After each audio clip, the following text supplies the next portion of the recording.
Hello বন্ধুরা, তালের বড়া তো প্রতিবারই আমরা খেয়েই থাকি সকলের বাড়িতেই। কিন্তু এই ভাদ্র মাসে তালের সিজন শেষ হওয়ার আগেই এইভাবে তাল দিয়ে নরম তুলতুলে রসপুলি বাড়িতে বানিয়ে খেয়ে দেখতে পারো বন্ধুরা, দারুণ লাগে খেতে।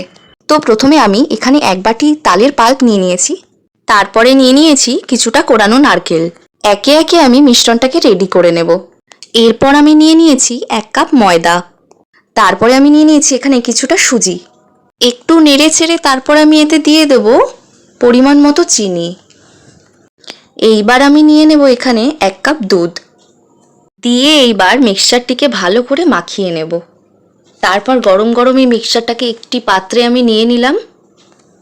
এরপর আমি হাতে অল্প একটু সাদা তেল নিয়ে এই মিক্সচারটাকে ভালো করে মেখে নেব। যেভাবে ময়দা মাখা হয় ঠিক সেইভাবে আমি এভাবে মেখে নেব।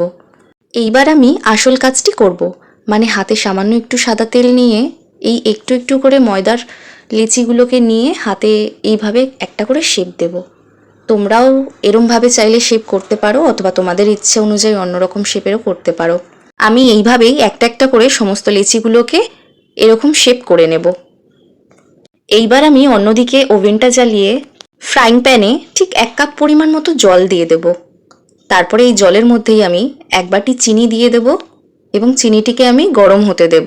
এরপর এটি সামান্য ফুটে গাঢ় হলে আমি একে একে শেপ করে রাখা তালের পুলিগুলো দিয়ে দেব।